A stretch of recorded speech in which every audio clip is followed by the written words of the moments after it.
একটা sales order create করার জন্য আমরা প্রথমে সেলস মডিউলটাতে ক্লিক করব। সেলস মডিউল ক্লিক করে আমরা এখান থেকে ক্রিয়েট অর্ডার অপশন পাবো। সেখান থেকে অর্ডার লিস্ট নামে আর একটা মডিউল আছে, my invoice, stock availability, my customer.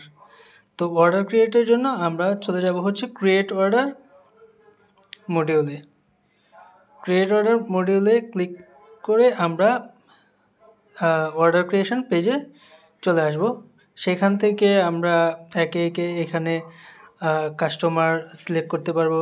এখানে আমাদের ডিফল্ট টেরিটরি প্লাস হচ্ছে ডিফল্ট ওয়্যারহাউস নিয়ে নেবে আগে থেকেই। কাস্টমার সিলেক্ট করার সাথে সাথে হচ্ছে আমার এখানে রিমেনিং ব্যালেন্সটা দেখাবে।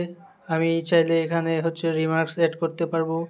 এখানে ওই কাস্টমারের যদি ব্র্যান্ড লিমিট থাকে, ব্র্যান্ড ওয়াইজ লিমিট থাকে, তাহলে সেটা এখানে আমরা দেখতে পাবো। তো আমি প্রথমে একটা কাস্টমার অ্যাড করি, দেখি টেস্ট।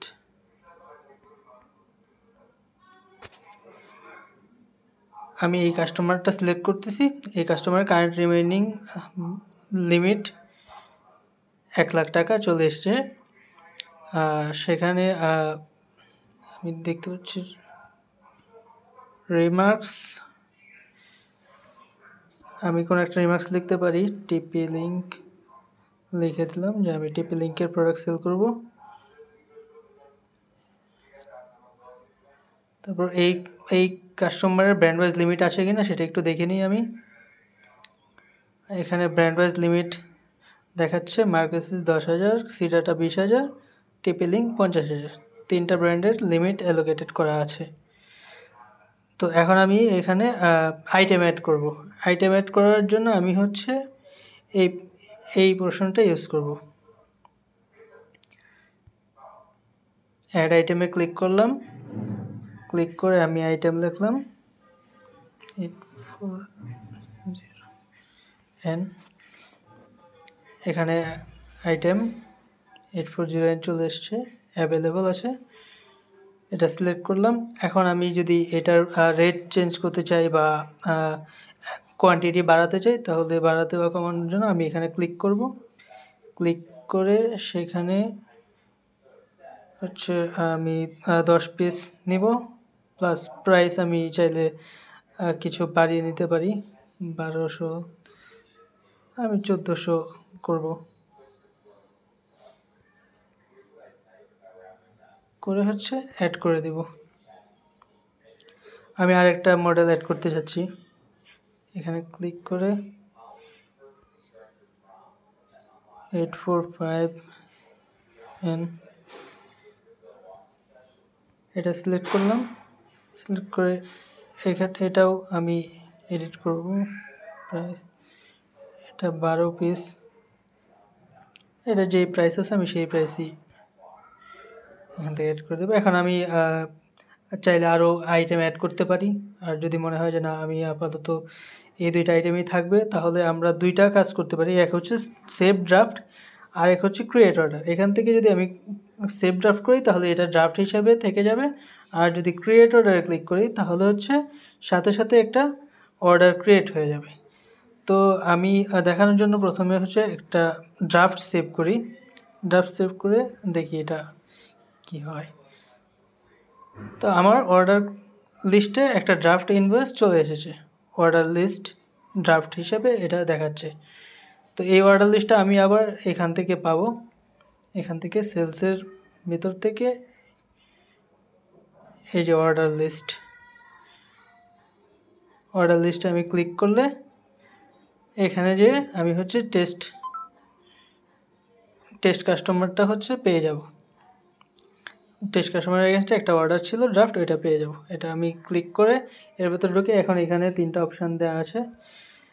এক হচ্ছে এডিট, সাবমিট অর্ডার ও ডিলিট অর্ডার।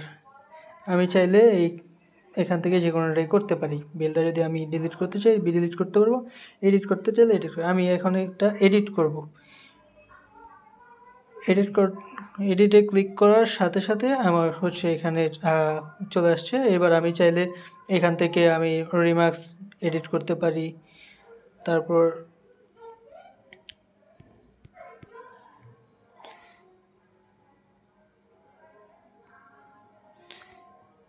একটা আইটেম নতুন অ্যাড করতে পারি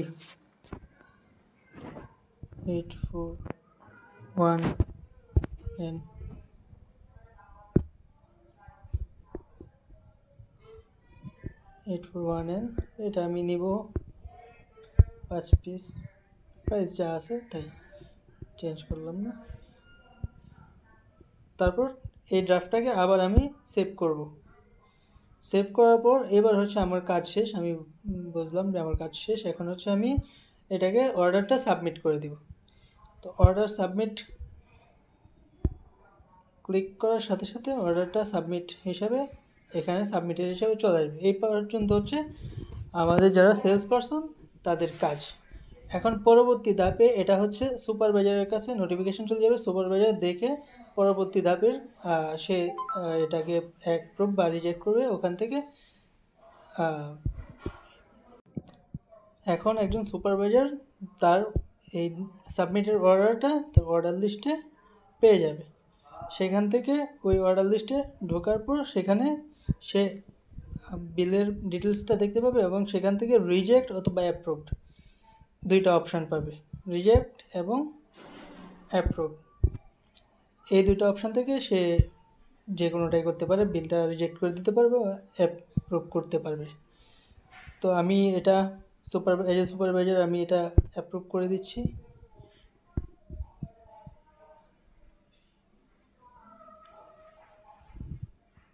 অ্যাপ্রুভ করার সাথে সাথে এখানে একটা এখান থেকে অর্ডার লিস্ট থেকে এটা চলে গেছে এটা এখন আমি পাবো হচ্ছে আমার ইনভয়েস লিস্টে এখন আমি আমার ইনভয়েস লিস্টে চলে যাব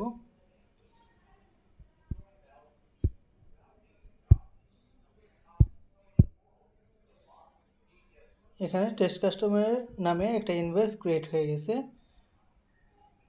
এই এসওর এগেনস্টে তো এটা অলরেডি ইআরপিতে হিট করে ফেলছে এখন ডেলিভারি পার্সনরা তারা ওই বিল ইআরপিতে পেয়ে যাবে এবং সেখান থেকে ডেলিভারি নোট ক্রিয়েট করে ফেলতে পারবে ডেলিভারি করে ফেলতে পারবে আমরা এই এখানে বিলে ক্লিক করে তার ডিটেলসটা দেখতে পারি তার বিল কপি এবং চালান কপি এখান থেকে আমরা করতে পারি প্রিন্ট করতে পারি ডাউনলোড করতে পারি বা শো করতে পারি শেয়ারও করা যাবে সরাসরি এখানে শেয়ার অপশন আছে ডাউনলোড অপশন আছে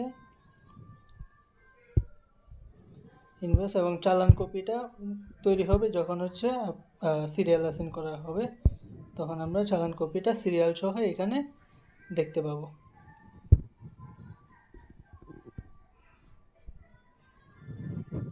তো এই হচ্ছে আমার total sales invoice creation process